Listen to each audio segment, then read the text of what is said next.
Bonsoir à tous, bienvenue dans votre émission, votre projet pour La Réunion.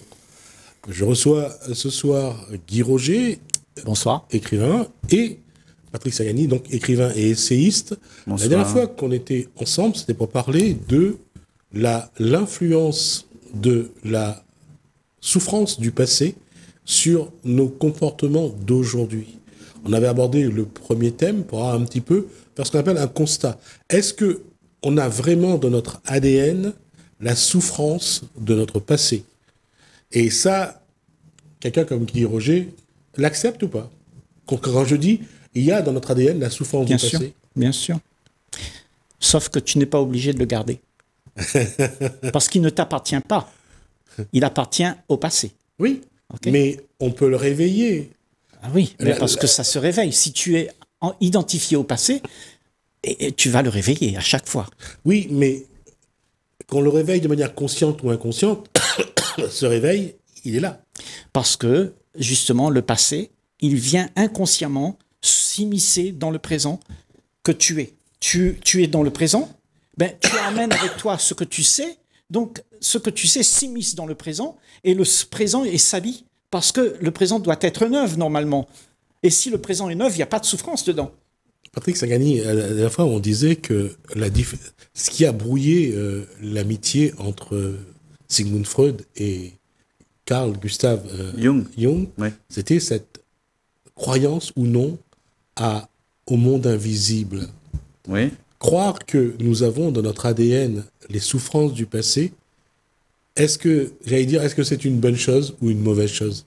Excellente chose, puisqu'on doit à un moment donné s'abstraire ou plutôt surmonter ce qui finalement fait masse. Contrairement à notre ami Guy, je pense que le trauma n'est pas une connaissance, un savoir. Le traumatisme est quelque chose d'insidieux et qui va au-delà du raisonnement, du discernement, voire même de la mémoire. Donc, quand on parle justement de la présence du visible, de l'invisible, l'invisible dont parlait Carl Jung, effectivement, nous sommes environnés de cet invisible. Nous sommes en fait habités par cet invisible parce que nous continuons toujours à nous exprimer à travers la transgénéalogie, à travers des sauts de génération, à travers surtout des défis que se sont lancés nos ancêtres, voire exactement l'inverse. Et la question est pour vous deux, quand on regarde à partir de l'après-guerre, le développement de tout ce qui est la culture asiatique, africaine, d'Amérique du Sud, tout ce qui concerne l'énergie, la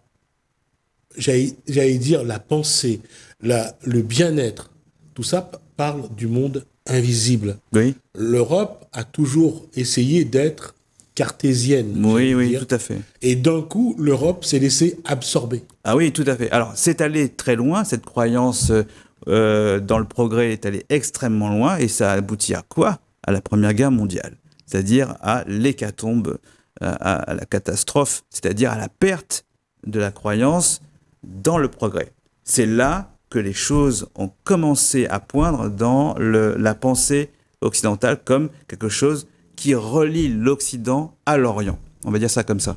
Et effectivement, là, l'invisible s'est invité, pas seulement dans la science, mais aussi dans les romans, dans la vie de tous les jours, dans la pratique spiritualiste, qui était très en vogue à la fin du XIXe siècle. Hein, par exemple, quelqu'un comme Sir Arthur Conan Doyle, qui a créé quelqu'un aussi froid que Sherlock Holmes, eh ben, lui faisait tourner des tables. Il faut le savoir, ça. Et il y croyait. Il a pu parler à son fils qui était mort à la guerre, Première Guerre mondiale. Donc, c'est tout dire. C'est-à-dire qu'en fait, oui, effectivement, l'Occident que nous chérissons encore quelque part n'est plus depuis très très longtemps.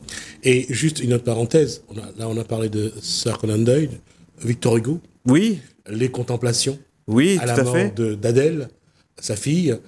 Léopoldine aussi. Léopoldine, pardon, pas Adèle. Léopoldine, oui. Plutôt Léopoldine. Oui. Et ne serait-ce que ce poème Demain des Lobes, oui. Quand il lui parle, je veux dire, c'est quelque chose de poignant. Tout à fait. Alors, il l'a fait par le biais de la poésie, mais il a fait aussi... Il était très féru de ça, il l'a fait aussi en faisant parler l'esprit. Il était télékinésie, je crois. Lui, il avait cette pouvoir de, avec son énergie, de faire bouger les choses. Ah, c'est ce qu'on dit. Oui, c'est ce qu'on dit. Oui. Ah, parce que des gens y ont assisté, et il n'empêche que c'était très couru à Paris, mais les gens trouvaient ça absolument normal à l'époque que de pouvoir parler aux esprits. Ça l'est toujours. Ça l'est toujours. Oui. Hein, nous avons, il suffit de se promener un petit peu sur YouTube, que notre ami connaît parfaitement bien, puisqu'il a une très belle chaîne, que je recommande à tout le monde d'ailleurs. Il faut absolument voir tous ces gens qui parlent à ce que moi j'appelle les amérantes, mais aussi la présence absente, ainsi de suite, ainsi de suite. C'est extrêmement important. Et c'est là aussi qu'on redécouvre les vertus de la nature, parler avec la nature, converser avec la nature. Il y a toute une... Mais ça reste pour moi quand même, il y a un mystère. Quand ça se passe à l'extérieur, c'est plus positif.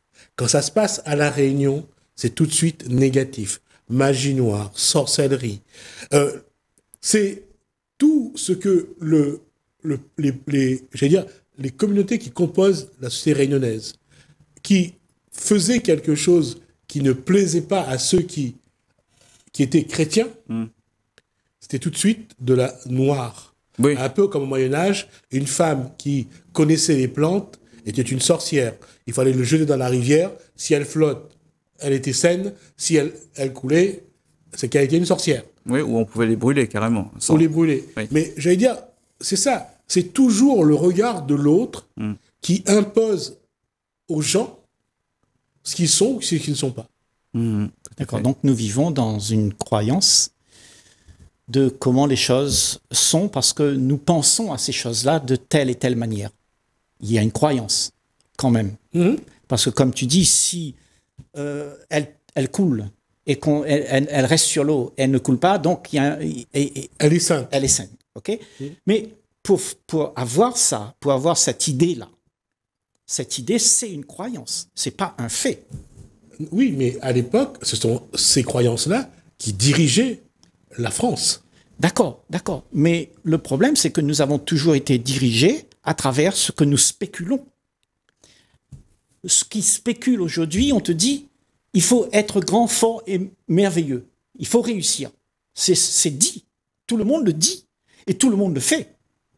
Mais c'est une croyance. Oui. C'est pas une réalité. Oui, mais quand on sort de ce cadre, on devient des pestiférés. On devient des gens qu'il ne faut pas fréquenter. Oui, et la société, elle a toujours été comme ça. Je vais vous raconter une anecdote. C'est quelqu'un, et je vais pas raconter, c'est pas une histoire que je raconte. C'est quelqu'un qui, et là je parle de moi, j'ai des racines indiennes, je fais des cérémonies tamoul, et on me dit, on vous fréquente pas parce que vous êtes sorcier. Et je prends ça avec, j'allais dire, de la hauteur. Le regard de l'autre ne me change pas pour autant. Et c'est pas parce qu'il me dit ça que... Mais l'autre essaye quand même de dire « tu es un sorcier ». Oui. Alors, là-dessus, il faut être un petit peu clair.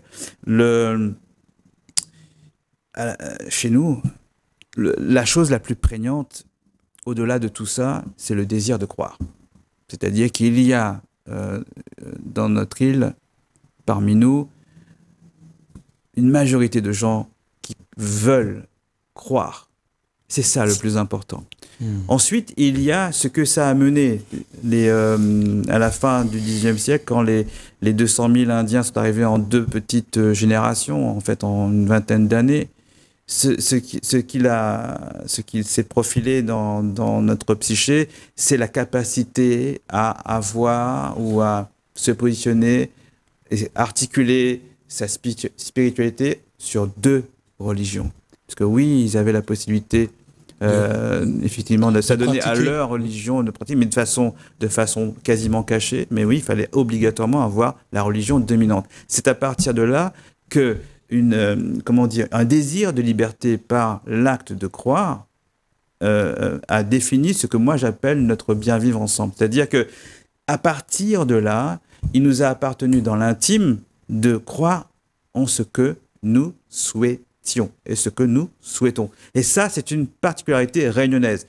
Maintenant, quand on a affaire à des puristes, parce que tu parles de puristes, des gens qui finalement te disent en gros, mais là, ce que tu fais, ça n'est pas dans les clous, ou ça n'est pas dans mon sérail. Bah, tu as parlé de toi, tu n'as pas parlé de moi. Et d'ailleurs, ça va pas forcément effaroucher les gens. Chez nous, il n'y a pas guerre par rapport à ça. On ne va pas dire, on ne va pas avoir de querelle. Oui, mais il faut le rappeler. Il n'y a pas de querelle de chapelle, sans jeu de mots, sans mauvais jeu de mots. Et c'est là le plus important. Il faut y insister. C'est ça qui est intéressant, et c'est ça qui fait toute la richesse de notre projet pour la Réunion. C'est exactement ça. C'est la seule chose sur laquelle nous pouvons dire avec certitude, nous avons là une richesse incommensurable que nous ne retrouvons pas dans l'Hexagone ou ailleurs. Mais ça vient d'une histoire traumatique, une confrontation dans l'intime, dans la croyance, en voulant chasser la croyance de l'Indien. Tout ça. J'entends ce que tu dis. Mais voyons voir au-delà de cette croyance. Il y a cette croyance imposée, dans le sens où tout le monde veut ce qu'il aimerait voir. Là, nous parlons d'autre chose. Je vais juste ajouter quelque chose. Prenons les Français qu'on a ramassés à gauche, à droite, sur les trottoirs, dans les hôpitaux. À Nantes, par exemple. Voilà. Oui. Qu'on a mis sur un navire qu'on a envoyé à La Réunion. Oui. Prenons les esclaves qui sont venus également sur un bateau. Il y a les Indiens, il y a également les Réunionnais d'origine chinoise, parce qu'il y a eu des Chinois qui sont venus. Les premiers engagés étaient Chinois et non pas Indiens. Mais à ceux-là, on n'aura jamais posé la question. Ils n'ont pas eu le choix de savoir s'ils devaient venir ou pas. On leur a arraché de quelque chose. De toute façon, c'est vrai. Il faut rappeler une chose fondamentale, parce que les gens perdent ça de vue. La Réunion est un creuset de gens non désirés. Oui.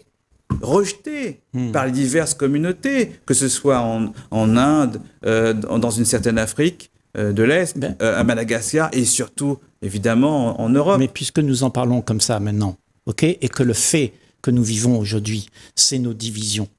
Le fait de tout ça a créé la division. Que nous sommes aujourd'hui dans un monde disparate, où il y a des gens qui sont dans le bien-être, il y a des gens qui sont dans le mal-être.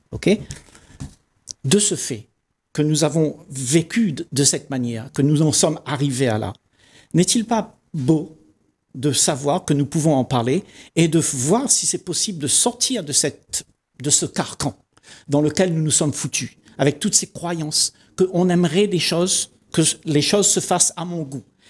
Mais les choses ne seront jamais à ton goût. Parce qu'en fait, la croyance, ça vient de la peur et de l'ignorance. L'ignorance de ce qu'il y a. Ce qu'il y a, c'est comme, tu sais, souvent on passe dans les carrefours, on voit un sachet en plastique, là, et on met, il y a une pâte de poulet dedans et tout ça. Et les gens ici à La Réunion, on a peur de ça. Tout le monde a peur, on contourne, même on fait demi-tour et on passe ailleurs. Les gens qui passent dessus, c'est parce qu'ils pensent pas, ils savent même pas c'est quoi. Mais celui qui croit en ça, il aura peur. Et la peur, c'est l'ignorance qui va te faire croire à des choses qui n'existent pas. Alors, je suis d'accord que lorsqu'on parle d'ignorance et de croyance, mais et c'est vrai, et je reviens à ça, imaginez cette personne d'origine, qui vient de Chine, cette personne qui vient d'Inde, d'Afrique, qu'est-ce que je peux encore dire, de Madagascar, toutes ces personnes qui viennent à La Réunion, qui arrivent sur une terre qu'elles ne connaissent pas, il n'y a pas de repère. Comment ces personnes-là peuvent être rassurées? Comment ces personnes-là peuvent se dire, ah, j'arrive sur une terre, je vais pouvoir faire ma vie? Alors d'abord, une chose que je voudrais relever immédiatement, et ça c'est dans nos livres et dans tous les textes qu'on pourra relever dans les bibliothèques ailleurs. Personne n'est arrivé ici. Personne n'est venu ici. Tout le monde a été déporté. Déjà ça. C'est déjà donc, un contexte. On n'a pas demandé à venir ici. De toute l'histoire de la race humaine. Attends une seconde, je ne l'ai pas terminé. Donc, dans un premier temps, considérez cela. Il n'y a pas eu désir. On leur a d'ailleurs dénié ce désir, ces projets. Bien sûr, ils en ont conçu, notamment sur le bateau. Oui, quand je vais arriver à destination, il n'y aura plus de casse, s'agissant des Indiens. Ou autre. Je pourrais me réinventer, un peu à la méthode australienne ou américaine, chez les petits blancs en particulier. Mais non, en fait, il faut bien se rendre à l'évidence que le trauma existe avant le bateau. Avant le bateau. D'accord. Ce sont des rejetés. Effectivement. Après, il faut considérer que le trauma persiste même dans la définition d'un langage commun. Et là, je reviens aux deux précédentes émissions. Parce que quand même, il s'agit quand même de se dire comment se débarrasser de cette souffrance du passé. Ok ? C'est bien notre sujet. Ça commence d'abord par le langage. Pour nous, à La Réunion, c'est le bilinguisme. Et là, j'ose le dire en y insistant beaucoup. Cette histoire de combat pour le créole réunionnais, c'est très bien. D'ailleurs, le fait d'en faire une graphie et de définir et de l'ancrer, c'est très bien. Le fait est que notre problème à nous n'a jamais été de cet ordre-là. C'est davantage l'expressivité. Dire quelque chose. Oser dire quelque chose, que ce soit dans le créole réunionnais ou dans la langue française, qui, dans le monde de la diglossie, est dominante. Donc, ça veut dire récupérer son langage. Donc, ça veut dire, excuse-moi, je finis mon propos, ça veut dire tout simplement que il y aura une déperdition de la souffrance à partir du moment où on va récupérer le langage. Autrement dit, que chaque locuteur réunionnais puisse s'exprimer à la fois en créole réunionnais et en français, tout en se disant que le français n'est qu'une langue additionnelle, complémentaire, un outil de communication de plus. Tant qu'on aura cette incapacité à vivre convenablement l'en-dedans, d'un point de vue langagier, donc tant qu'on ne pourra pas s'exprimer, il y aura toujours souffrance. On pourra au moins dire ça, dans un premier temps, avant de désigner ce qui fait masse, avant de désigner, on désigne, pour ceux qui en ont la possibilité, pour ceux qui peuvent en faire la démonstration, un peu comme je le fais là. Mais il n'empêche qu'il faut bien regarder les 800 000 Réunionnais, il y a bien un problème. Je rappelle quand même que nous avons 19%, en termes d'illettrisme, 19% de gens qui sont concernés, 4 seulement dans l'Hexagone. Et si on me l'a dit une fois, et si on me dit oui, mais c'est le contexte ilien qui fait que les Réunionnais sont à ce point illettrés. Non, pas du tout. Aux Antilles, le chiffre est de 8. Donc, il y a bien une cause endémique qui est liée au langage, une déperdition au niveau du langage. Quand on ne sait pas nommer correctement quelque chose, on ne sait pas dire et on ne sait pas faire un récit de soi-même, même si on vous apporte en fait les points les plus saillants, vous ne pourrez pas finalement vous les approprier. Voilà, j'en ai terminé. Je vais revenir à ce que disait tout à l'heure Guy Roger. On parlait d'ignorance et de peur. L'ignorance amène la peur. Et je fais suite à ce que vient de dire Patrick Sangani, c'est que c'est vrai, puisqu'on n'est pas capable de s'exprimer, on n'est pas capable de dire les choses. Et lorsqu'on parle d'ignorance, c'est vrai, face à ces gens-là, il a fallu s'exprimer. Même entre eux, il a fallu s'exprimer. Mais à partir du moment où ils n'ont pas eu... cette expression ne s'est pas faite tout de suite. Oui. Il a fallu la construire. Comment sortir de l'ignorance, ça a été ça, et sortir de cette peur, de manière, j'allais dire, avec nos outils d'aujourd'hui, sans tomber dans la psychologie, comment faire pour que l'être finisse par oublier cette peur? C'est pas qu'il va oublier, c'est-à-dire qu'il va la voir. Il faut qu'il le voie, cette peur. Parce que si tu ne vois pas tes peurs, tu ne peux pas comprendre ta peur. Et ce qui est beau avec l'être humain de nos jours, c'est de savoir que nous sommes des êtres humains. Êtres humains, pas des fers humains. Êtres humains. Et l'être humain, inné en lui, il a la connaissance. En toi, il y a la connaissance, il y a la vérité qui est en toi. Mais elle est bouleversée, cachée par tout ce qu'on a pu te faire croire. Que tu n'es pas ça, tu es bête, tu es ceci, tu es cela. Donc, ce que tu fais, ce que tu te caches à toi-même, ce qu'il y a de plus beau en toi. Et cette expression ne sort jamais parce que tous les gens ont conclu que nous sommes foutus. Et moi, je dis que l'être humain, aujourd'hui, là, maintenant, nous pouvons réaliser tous, tout un chacun, qu'il y a une autre façon de voir les choses. Et ça se passera seulement là, maintenant, quand tu as vu tes peurs. Donc, tout ce qu'on peut raconter sur l'être humain, comment il est devenu, comment il machin, la Réunion, les 800 000 habitants et tout ça, c'est pas grave tout ça. Ce qu'il faut faire, c'est de voir qu'est-ce qui nous arrive. Justement. Alors, tu as raison sur un point. Il faut savoir nommer la peur. Ça, ce point, il est fondamental. Et savoir nommer la peur, ça veut dire en fait savoir discerner ce qui fait blocage. Et le discerner pour faire advenir une conscience. C'est-à-dire qu'il faut faire en sorte, ceux qui finalement éprouvent cette souffrance, et nous sommes nombreux à l'éprouver, il faut il conviendrait de faire en sorte qu'il y ait conscientisation. Donc, nier d'emblée qu'il n'y a pas de souffrance, c'est juste du non-sens. Mais il n'empêche que faire en sorte de nommer, de désigner, de décrire, ça fait peur, c'est douloureux, mais c'est salutaire, parce que ça permet la conscientisation. Et une fois qu'on a conscientisé, ça fait depuis les années 60 que certains tentent d'amener la personnalité réunionnaise à une certaine conscientisation, c'est seulement après qu'on peut déterminer un certain nombre de critères sur lesquels on va pouvoir en fait fonder un univers commun, un univers mental commun. Ouais. Mais tant qu'il n'y a pas cette conscientisation, alors ce n'est pas juste, et là c'est assez intéressant aussi, ce n'est pas juste une affaire d'historien, ce n'est pas juste une affaire d'anthropologue, ce n'est pas juste une affaire de psychologue, ce n'est pas juste une affaire de sciences humaines, c'est aussi une affaire effectivement de tous ces gens qui se préoccupent de l'invisible. Et en fait, tout le monde est convoqué sur ce coup-là. Parce qu'il faut faire advenir une conscience réunionnaise. Ah oui, j'ajoute, il ne s'agit pas uniquement de philosophie.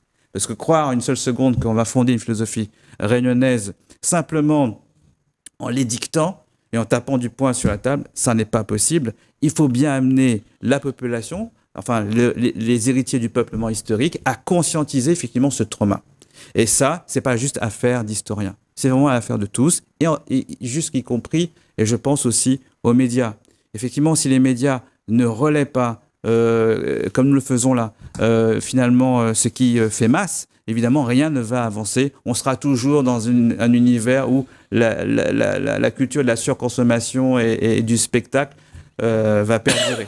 Ouais, ça va perdurer. Ouais. De toute façon, ça va perdurer parce que tout le monde te dit comment tu dois arriver à te sortir de tes problèmes. Oui. Okay. Donc, nous cherchons un sauveur, des dérivatifs. On va dire des dérivatifs. Un psy, on va chercher un gourou pour nous dire comment il faut faire pour sortir de nos peurs. Mais ça ne concerne pas la collectivité, ça. Parce que la collectivité, tu sais aussi bien que moi, que nous sommes voués à la masse est vouée à être scalée. Celui qui sort de la masse, il y a une personne qui sort de la masse, quelque chose. Et ça, c'est neuf. Parce que la masse va toujours nous emmener à faire perdurer les choses dans le temps. Et ce que tu dis là, c'est vrai que nous, les Réunionnais ici, on a l'impression que ça doit prendre du temps pour pouvoir sortir de tout ça. C'est pas une question de sortir de tout ça. C'est une question que ce que tu es comprenne l'envergure de ce que tu as pu faire toi-même pour que les choses sont comme ça. Donc, ça ne viendra pas de tout ce qui doit être fait, de toute la conscientisation qui doit être faite. Ça vient de soi qui a pris conscience pour soi, pas pour les autres. Les autres, tu peux pas les sauver. Tu viens de définir ce qu'est la conscientisation. De toute façon, elle ne se fait qu'à l'aune de l'individu. C'est ça. Pas de façon collective, pas de façon politique. Oui, j'ai oublié. Pas de façon politique. Surtout pas de façon politique. Honni soit la politique. Je vous propose de parler de la conscientisation dans la prochaine émission. D'accord ? Et là, on va essayer de développer un petit peu comment on peut conscientiser ce que nous sommes et voir qu'est-ce que nous pouvons en faire. Je vous propose qu'on se retrouve pour une prochaine émission. Merci Roger, merci à Patrick Sagani. Merci. Merci à vous de nous avoir suivis. Merci à François. Je vous dis à bientôt.